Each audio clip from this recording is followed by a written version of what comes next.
Hold on to your butts. We are changing the course of history as we see it. That is what Wesley demands. Now this affects Iris. Iris, where are you? What you feel only matters to you. I do not entertain hypotheticals. The world as it is vexing enough. Iris, I have a tip for you. Don't take drugs! Or whatever movies with Wesley and Iris. Da da da da da, clank bong, da da da da da. Banana, banana, banana, banana, banana. What up? And welcome to. I can't do it at all. Do it. Come on. What Come up? on, do it. And welcome to all whatever movies. My name is Wesley, and I'm here with my little sister. Iris, dickwad. Right. Today we're here to discuss a movie that transcends movies, that is a part of the fabric of my being and my childhood, and which Iris is always happy to revisit for the purposes of James Cameron Month. Woo-woo. Terminator 2, Judgment Day. What's the name of the supercomputer that creates and controls the Terminators? Seriously? First Is it's this Skynet, later it's the system is Genesis, and then it's Legion. I can tell this is going to be a novice quiz for you. What's the name of the bar at the beginning of the movie? The bar, the guitars, Cadillacs, Hillbilly, Mew. I don't remember. I'll give you options. The Corral, Joe's Diner, Bob's Saloon, or Wish You Were Beer. I'm going with the Corral. Correct. Complete this famous line by Arnold Schwarzenegger. I need fuel. No, wait. Oh, that's Doc Brown. Back to the Future. That's your other favorite movie. I need. Think The Corral. Oh, I need your clothes, your boots, and your motorcycle.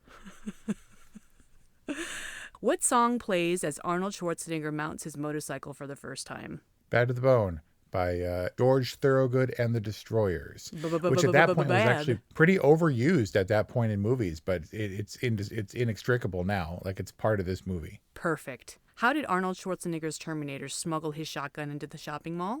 In a box of flowers. Mm-hmm. What flowers? A crappy looking box of flowers too. Look, if you ever buy flowers and they're in like a cheap box, you're doing yourself a disservice.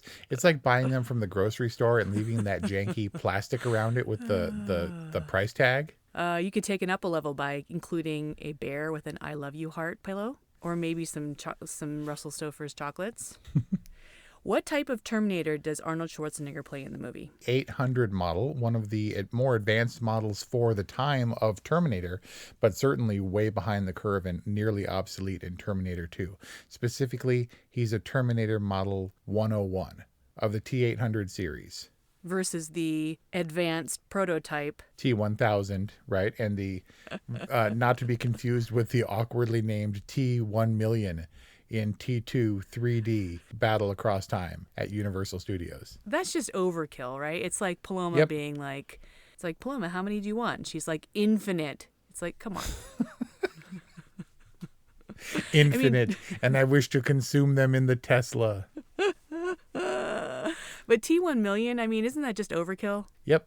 And it was sparkly. Wow. At least the chick Terminator wasn't sparkly. Is that inappropriate to say, chick Terminator? Isn't chick Terminator better than her official designation, which was TX, aka the Terminatrix? Debatable. Okay, Robert Patrick tried to imitate an animal's head movements to help him get into the role Bald of eagle. The liquid. Wow, good job, American bald eagle. While escaping from the mental institute, Sarah Connor breaks Dr. Silberman's arm. She then says, there are X number of bones in the human body. 215, which is incorrect. You broke my arm.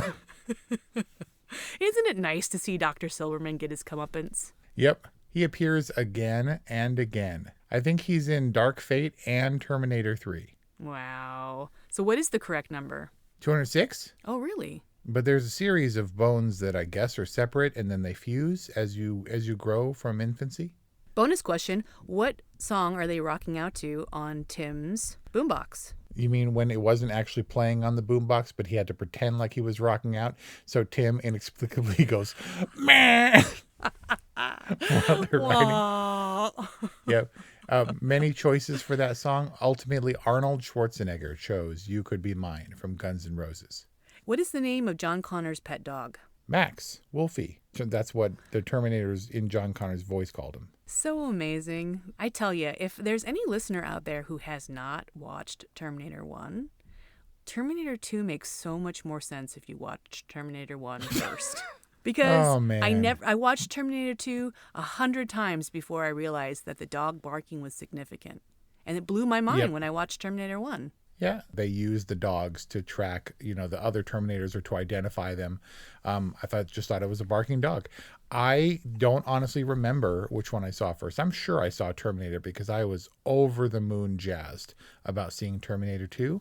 But just from sheer production value, spectacle, execution, improving on the original, maybe one of the few sequels that outstrips its original. I mean, I don't know if it outstrips. Like, I don't think that T2 detracts from T1 at all, but it definitely adds to it. I think it's additive. I think it's incremental, even though I guess it eclipses it in terms of overall cinematic storytelling. Yeah, I guess you're right in that sense. Yeah, I mean, it's recursive. Ooh, oh yeah.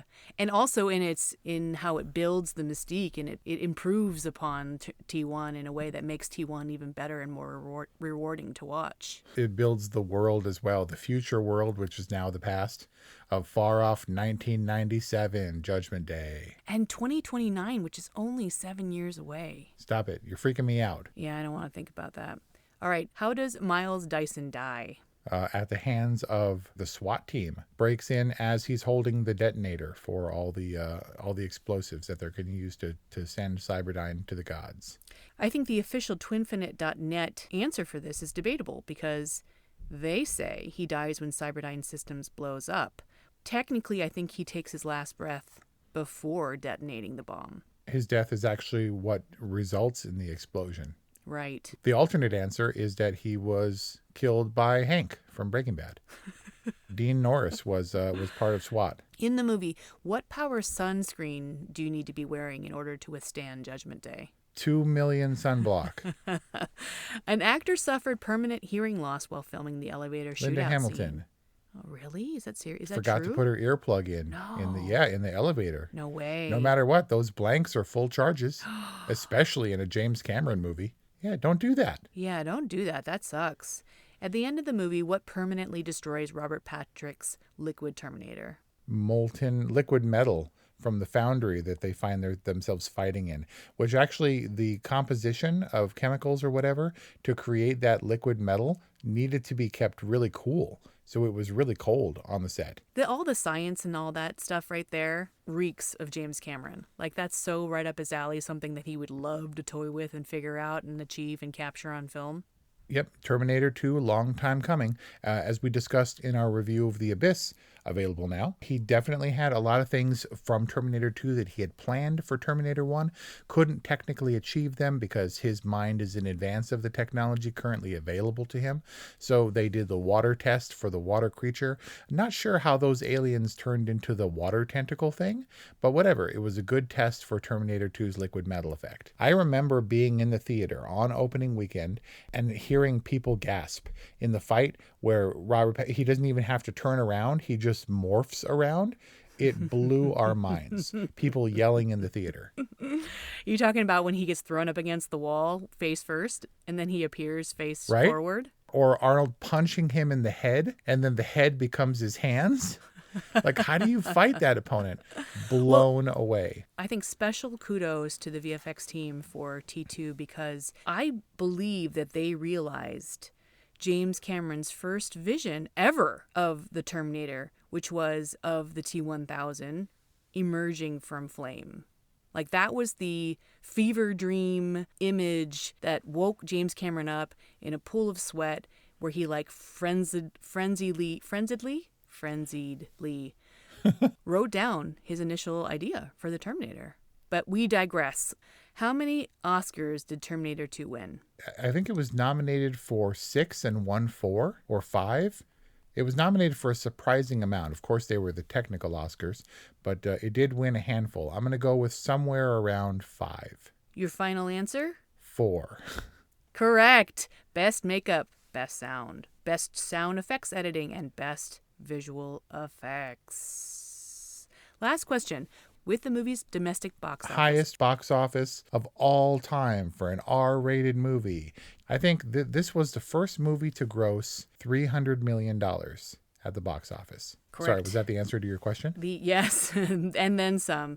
Although I don't think that it's fitting to end this quiz from twinfinite.net, thank you, Twinfinite, with a box office thing, because, yeah, that's cool, and, you know, it's real validation for James Cameron and his emergence as a blockbuster filmmaker, but is this film's impact? I don't think this film's impact was its box office success. No, of course not, but it's indicative of its impact on culture. It is very tech and effects heavy. It ages pretty well. There was a 4K re-release recently where James Cameron fixed a number of mistakes without adding more problems to it, as George Lucas arguably did with the original Star Wars when he did the special editions, but holds up pretty well. And like as you said, it's a kind of a joy to revisit. I think about this movie almost every day. Wait, seriously? Well, in some form, it's so... I mean, there are movies that touched me that I watched that were fundamental. You know, we talked about it. We reviewed most of them, the Seminal. Stand By Me's. And this is something apart from that. It is the greatest action movie ever made. And released for your benefit at one of your most impressionable ages. You were all of 14 at the time? 15. This movie premiered on my 15th birthday in a sneak preview the night before opening, and it was at 10 p.m., and Mom wouldn't let me go to Del Amo Mall to watch it. I was devastated. Remained scarred to this day, 30 years later. But also... like, you have to understand, I don't care about... if you haven't seen Terminator and Terminator 2, you don't belong here. We don't need to explain the plot, but it's all about my experience as a kid watching this movie, playing the Game Boy video game version of this movie, Wow. listening to the soundtrack of this movie, which is not a rock soundtrack. It was the score, right? You know how actors, they look a certain age in your mind forever, like Harrison Ford will always be Indiana Jones to me, and then you see him in any other movie and you're like, he looks old, or whoa, he looks young. This is exactly the role for Arnold Schwarzenegger for me for all time. I and agree. when you see him in Terminator, Yep. you're like, dude, he's super young and way more buff. Way buff. But he's like 40 years old in this movie. And obviously no one does buff like Arnold Schwarzenegger in the movies. But still, this is the ideal exact age for him. Yeah, I thought that this was his prime. Preeminent Arnold Schwarzenegger. Also, arguably the pinnacle of form for Linda Hamilton, and sadly for Eddie Furlong. Ooh, ouch. Robert Patrick was later in the X-Files and a few other things, and he never looked as young as he does here, in perfect form, and worked out a bunch and learned how to run without showing fatigue on his face, and could catch up to Edward Furlong on his dirt bike and stuff, so he had to dial it back. Menacing and terrifying as James Cameron's original version of the everyman Terminator was intended to be. Oh, right. Yeah, he doesn't need... Plus, we were also moving away from the super buff. Like, that was this 80s, early 90s convention thing that, like, Yep. slowly started to transition to, like, the Jogo Lev superheroes of our time. And Arnold Schwarzenegger was definitely buff and scary in Terminator, but he was obviously muscled, whereas Robert Patrick never gets out of that slim-fitting police outfit ever. No, that's not true. We do see him nude and do see his balls in the opening scene. Wait, we see balls? Yeah, not that I was looking or that you will be looking, but if you go back and you see, a proper version not edited for TV, you see his balls. Almost teabagging the concrete when he crouches down and grabs the pistol off the cop he just assaulted. Wow. Yep. Didn't look for that one. You mentioned corrections. I'd like to hear more about that. But I have one specific inconsistency, contradiction. So Okay. when we're first introduced to Linda Hamilton, she's doing pull-ups on her upended bed. And Silberman is doing his little tour, convenient exposition tour. And what does Linda Hamilton say to Dr. Silberman as greeting? Other than, hello, Dr. Silberman, Yeah. how's the knee? So she says, how's the knee? And then he proceeds to explain to his tour group what? She stabs, fine, Sarah, and turns to the group and says, she stabbed me in the kneecap with my pen a few weeks ago. Right. Which I would consider bad behavior. But later in the review, where they show the crazy tape of her going crazy, she has been, quote unquote, on good behavior for 6 months and is under review. And Silberman agrees. Like, yes, your behavior has improved. Is he completely, is it like selective amnesia on the leg stabbing with the pen? No, I think that's a pretty good inaccuracy or continuity thing, because he also says, I don't like to see the patients disrupting their cells like this. She's doing bad things and she's scary looking and buff, but we need to sell that moment for her being, I mean, when you compare her, there were a lot of scenes that didn't, we flash back and we see her as younger, which is actually her sister who didn't get all buff. What? And, yeah, her twin sister. You know all about that. We talked about it before, right? Wait, I don't. What? She's a twin? Yep. I don't think I knew Linda that. Hamilton's twin.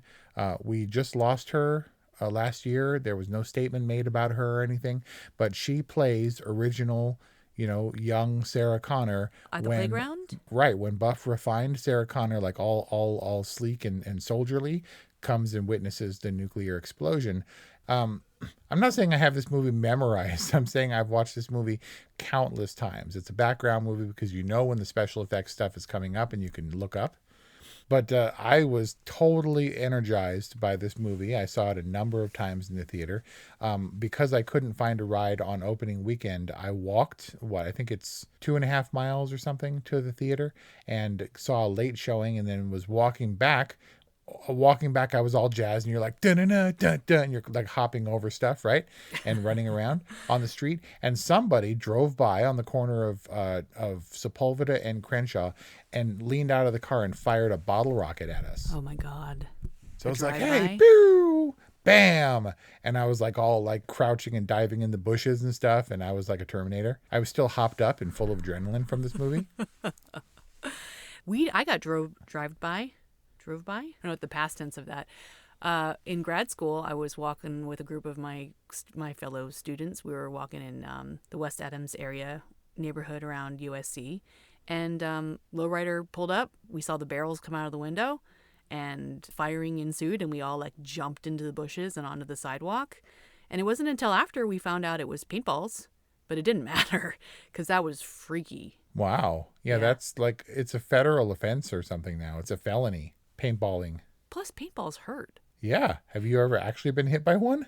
Yeah, definitely. Speaking of, do tear gas bullets or pellets hurt? Because those SWAT team guys got taken out. Well, look, you got to get trajectory so that you can shoot it clear enough so that you're not impacted by the gas. I think they were all wearing masks. But yeah, it seemed to suggest that shooting him in the back, just the projectile itself, launched him in the air through the hallway. Right? I was like, whoa, tear gas like bombs must be gnarly. Okay, what I noticed, I was genuinely looking forward to reviewing this and getting fresh and current on it. And I noticed in this viewing just how funny James Cameron is, or just how funny this movie is. You know how we talked about how The Abyss was like the ultimate preparation for the amazing work that he does in T2 and Titanic? Yep. I feel like this movie was James Cameron dialing in on where action meets humor, because it's peppered in throughout. 4 moments in particular stuck out to me, and I'm just gonna use one or two words to describe each one, and then you gotta flesh it out for me, okay? Okay. Sunglasses. Yeah, that's a recurring gag, but in this case, he takes it off of the biker he takes his shotgun away, and the biker thinks he's going to die, and then he just takes the sunglasses, which prompts bad to the bone. So good. And then he gets elbowed in the face by that medic. Yeah, the lady at the state hospital. Yeah. And then she gets pushed away by the face, which apparently knocks her out. I didn't put this on the list, but speaking of that scene, no better reaction shot ever than Silberman's when he's watching The the little two. pen, Oh my God. right? The cap from the syringe. I mean, talk about front row seat to like the throwdown of cinematic history. Right? I mean, he must have chalked it up as a hallucination or something, right? Like, did I get some of that liquid Drano in my neck? Is this Right. what's happening? Exactly. Okay. Model citizen. Model citizen was when she jumps across the table and says, "We're all going to die," and tries to strangle him. Because you're the one living in a freaking dream, Silberman. Because I know it happens.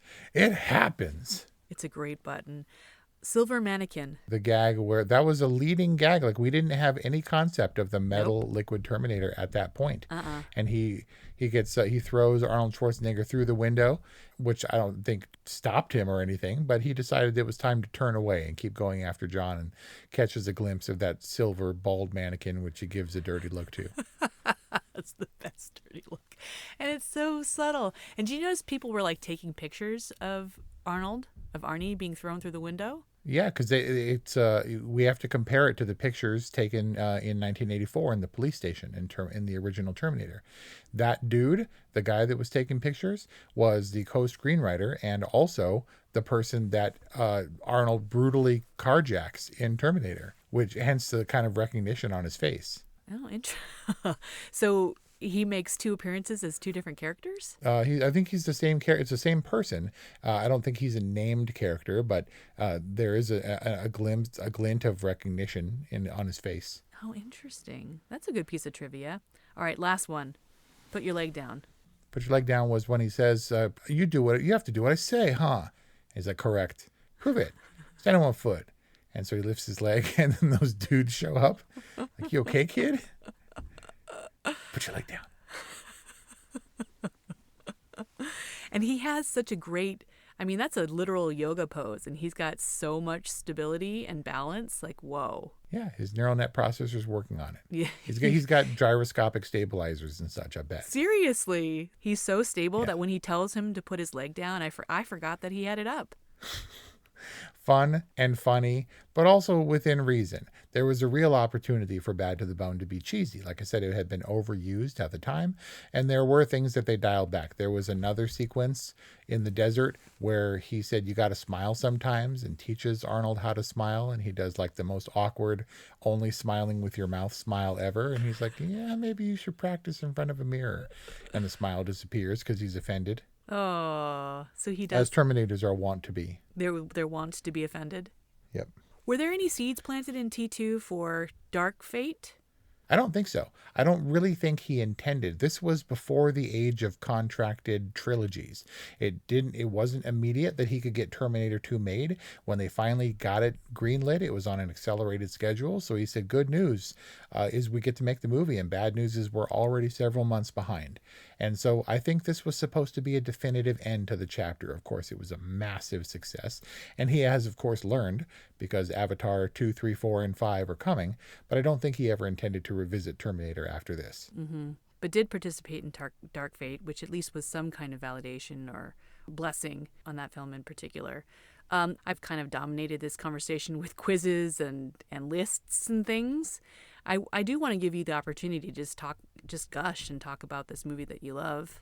Well, no, I appreciate that. But this movie we're not here to review this movie.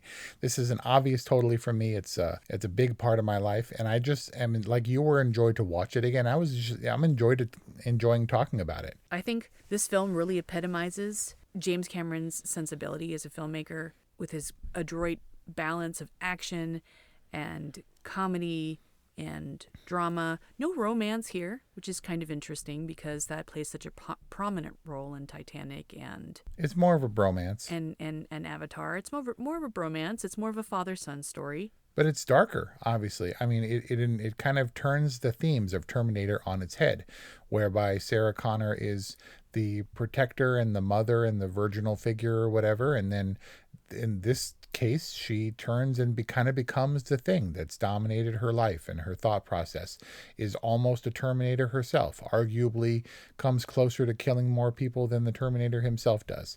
That's not true. He shoots that poor dude in the legs at the gate. He shoots like at least a dozen cops in the legs too. Yeah, he walks and just clears out the SWAT team in the lobby by shooting them all one after another. It's like whoever the medic is on set for SWAT or whatever, it's like medic, and like they're all screaming at the same time. It is definitely a darker movie, and there was actually a better, more promising ending whereby John is a congressman and he's playing with his kid, and old Sarah is watching, but James Cameron struck that in favor of the more, I guess, ambiguous, darker road ending. Dark movie is no joke. Like full on nuclear holocaust, like screaming skeletons and melting faces. Like that's Yeah. horror movie crap that he throws in there. Right.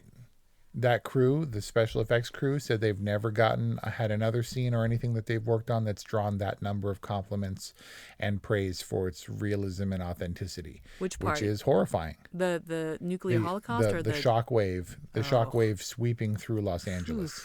Rough, blowing dude. buses and buildings away. Yeah, Rough. really rough. But humor interspersed throughout, kind of necessary, because this was a movie that was really dark in its themes, fantastic in the way that it was shot and everything, but also a movie despite being rated R, also a movie that had legions of young fans and action figures and stuff. Like rated R movies with action figures. That's weird, right? Actually, not today, in today's collector kind of thing. Yeah, exactly. But I guess if I want to talk about anything, it's just also that Terminator 2 happened in my area. It happened in Los Angeles. Some of these things were familiar to me. Blows my mind. The risks they took making this movie, just so practical, except for the liquid Terminator. Everything was shot around Los Angeles. That crazy guy actually flew the helicopter under the underpass. What? And nobody would film it because it was too dangerous. He did it a couple of times with James Cameron in the car behind, filming it himself, and then from ahead of the helicopter from a front shot. That all happened in Terminal Island in Long Beach. Happened all around LA and stuff, and that was super exciting. It made it feel strangely real. And a big, huge, ambitious movie that I think is, like you said, the sweet spot for his kind of emerging and understanding, blending humor with action and executing it kind of perfectly. I compare this to Inception, which is, in my mind, the best and most delicate Christopher Nolan dance, because he came from the small stuff like Memento, which can be, I guess, compared in a way to James Cameron's Terminator, and is a little bit twisty and involves the future and the past and how those things intermix and stuff. And then he came to perfection with Inception, which is the Terminator 2, and then he kind of went slightly off the rails, away from himself. After that, he did Interstellar, which was great, but hugely ambitious and complex, and nothing more so than Tenet. But this is when it's still dialed in and relatively contained and extremely effective. So effective. I mean, he makes T2, the direction of T2, look effortless. Nothing sticks out to me as being other than in service of the story.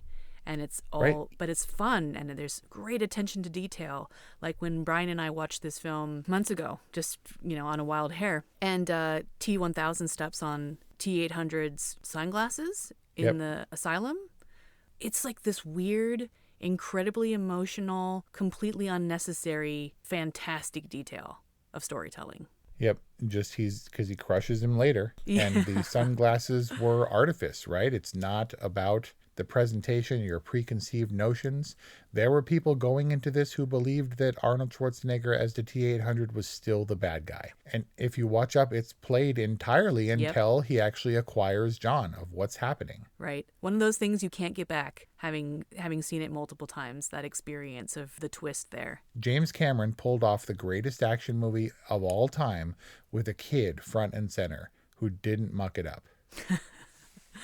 Yeah, Edward Furlong, great squeaky voice, fantastic hair, really really emotive, didn't get in the way. Is pretty badass, like when they're in the car and they're reversing through that parking structure and he's like their backup ammunition guy, like he's perfectly in sync with these adults. Yeah, well, he's been trained, poor kid.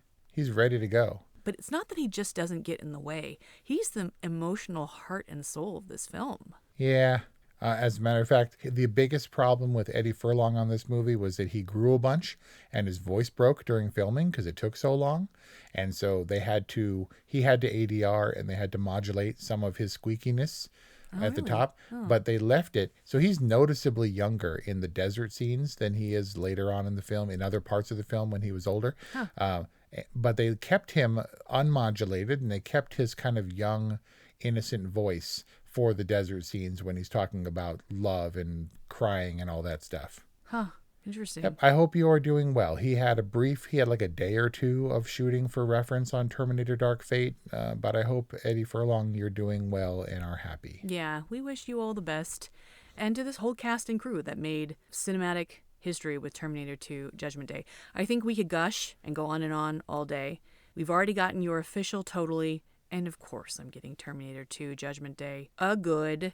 That's our discussion on Terminator 2 Judgment Day. We hope you've enjoyed this discussion and that you're enjoying James Cameron Month at orwhatevermovies.com or wherever you get podcasts.